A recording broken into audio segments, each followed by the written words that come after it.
Welcome to Coaches Weekly. I'm CJ Sellner here with head women's lacrosse coach for the inaugural season, Coach Brian Patterson. Coach, it's got to be fun getting to run your own program the way that you want to run it to start. Yes, we've been having a great time.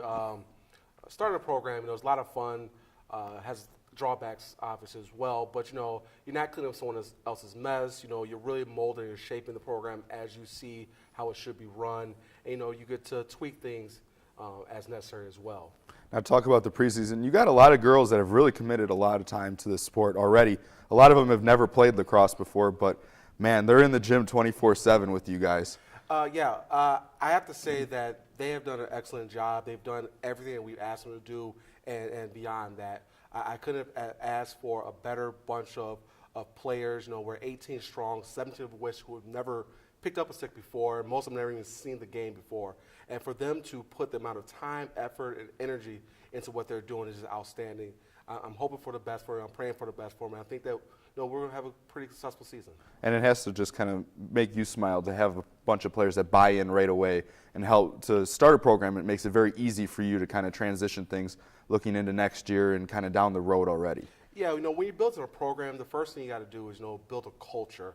And, starting off this way, it's going to be really easy for me to build a culture for every new recruit that comes in from here on out. They'll have a great baseline, a great group of players to look up to and see what it's going to take to be successful in what we're trying to get accomplished.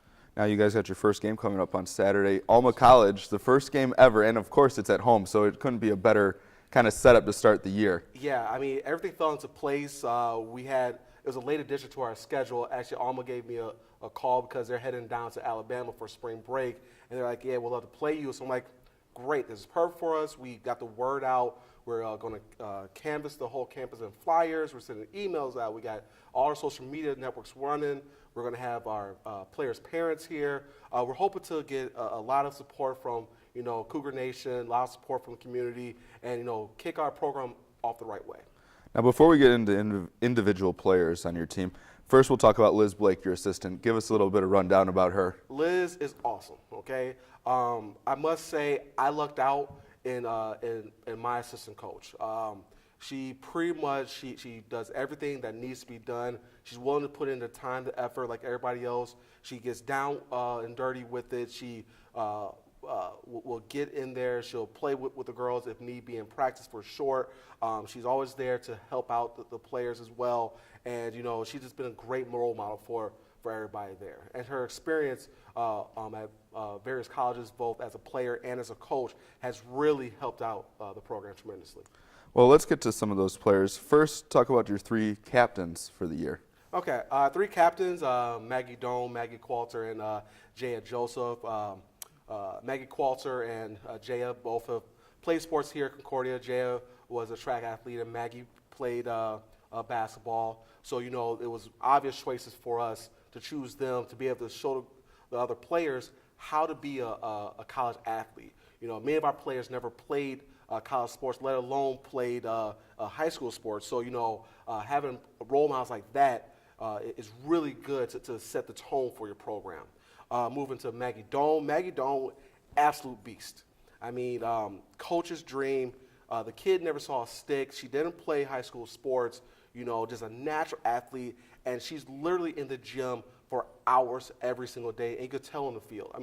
To go from where she started, not being able to catch a ball, to now where I'm projecting her to be in the discussion of being an all-conference player, it's just outstanding. It's absolutely amazing what one can do when they put their mind to it.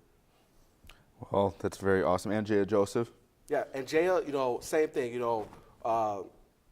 She has many years experience with the track team, so she also knows how to get things done. She knows the type of effort it's going to take to become successful. She's always there for the girls, helping teach them and leading them and everything they need to learn. And it's been a great role model for everybody. Now we'll talk about individuals on positions.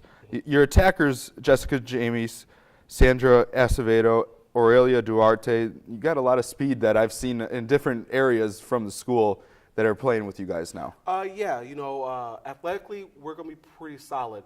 All three of them, again, they put the effort in. That they're taking the time to go the extra mile. They study film. They come in. They're on the wall outside our gym, which is great that they're on the wall outside of our gym. Is bad because we can hear the ball bouncing every 2 seconds. But at least we know that they're working. They can't just say they are and not really. But yeah, they're going to translate really well onto the field, especially once they get acclimated to the sport and see what it's really like to play. Now we talk about Melissa Franco and Anna Keller. They're kind of your two that are listed on the roster as they're kind of anything. They're going to be those people that are all over the field. Yeah, actually, Melissa's going to start off the season as our goalie.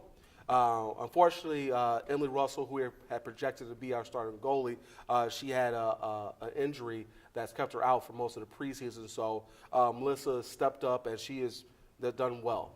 For a person who didn't think coming in that you're going to play goalie, to be able to step up and come into that more difficult of a role and embrace it and do so well at it, it's just a great testament to who she is.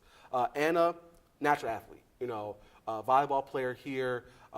She may not technically understand what she's doing, but somehow she's doing it right. So I'm smart enough coach to know when someone's doing something right, don't try to overcoach that. Just let her go.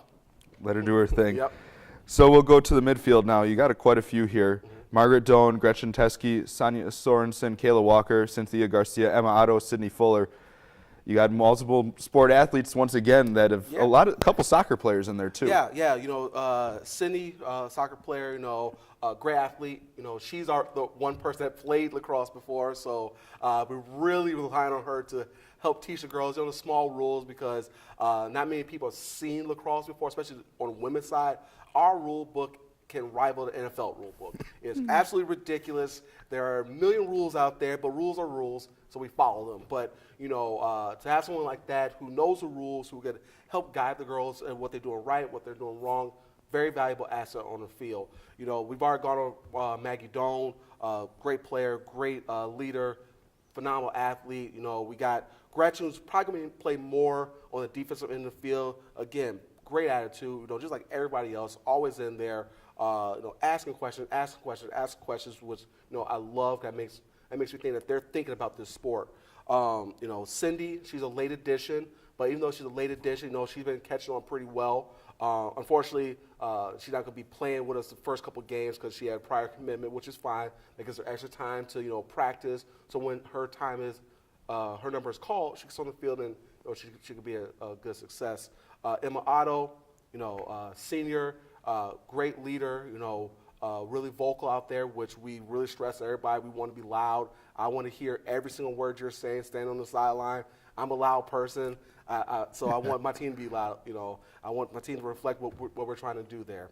But all in all, we can't have enough midfielders. We got D. Wade and Danielle Wade. It's an obvious nickname right Obviously, there. that's easy. That's an easy nickname right there. But yeah, great athlete. I mean, I've never seen a girl get tired. She literally can just run and run and run, and that's what you need from midfielders.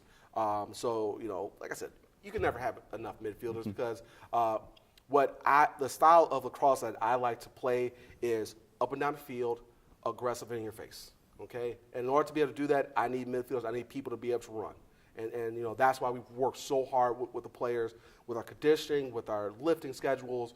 We want to make sure we have the most conditioned athletes on the field. We also want to make sure that if someone's going to beat us, they're going to beat us because they're better than us, not because they've outworked us, not because we got tired. So, we want to be able to grind out those victories, which we know we're going to have to, being such a young team, being such a team that's new to the sport.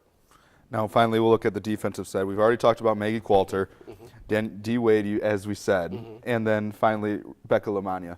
Just to give her a little shout out. Becca's a little spark plug. I mean, that's like an Energizer bunny right there. She's always hopping, ready to go.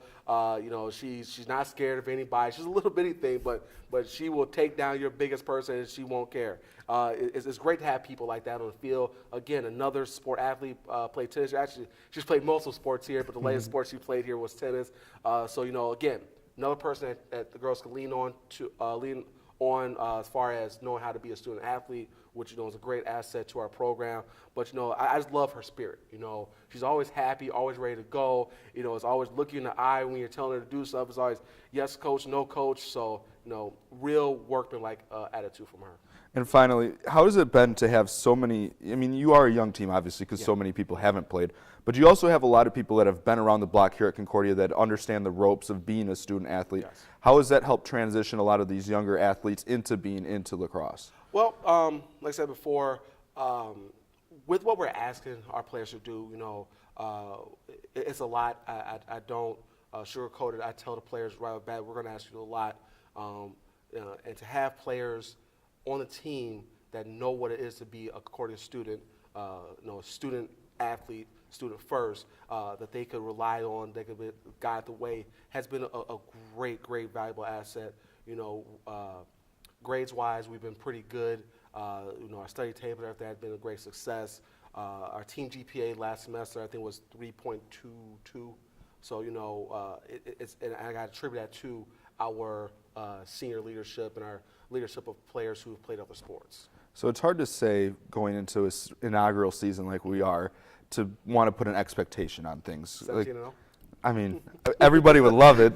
That'd be Coach of the Year award, I think, at any level. Yeah. But looking at it, you said it yourself that you're going to play hard, you're going to fight regardless, and that's really kind of the best motto to build. That's what we're kind of seeing with Randy Rogers in his first year. You might not have the greatest success all the time, but you're going to make sure everybody's really proud of the way that you play. Yes. I always tell the girls, I don't measure success by wins or losses because I don't think that's fair because sometimes things are out of your control. I measure our success by our growth and what type of effort we're putting out there. I think as long as we're growing as a program, growing as individuals and collectively as a team, and we're putting in the effort, we're putting in the hard work, that's how I'm going to measure this season as being successful. Now, if you want to quantify it as wins, losses, things like that, I believe there is a legitimate shot of us making a conference tournament. And I put it out there to the girls. You have the opportunity here to make serious history. Obviously we're making history for Concordia being the first women's lacrosse team. But if we somehow figure out how to get in the conference tournament, and then somehow figure out how to win a conference tournament, we make national history being the first-year program to ever make the NCAA tournament, and that's something that can never be taken away from them. It can never be beat. Okay, so they have that in the back of their mind. Now, will that happen? I don't know. But you always want to put those goals high. The only problem with having high goals is sometimes you reach them. So we're going to put those goals high. Well, we look forward to it. Cougars open up the season this Saturday. The inaugural women's lacrosse season begins here at Concordia Stadium. That game will be streamed live at cuchicago.edu/live for those of you who can't make it out to the Windy City. For Coach Brian Patterson, I'm CJ Sellner. Thank you for watching Coaches Weekly.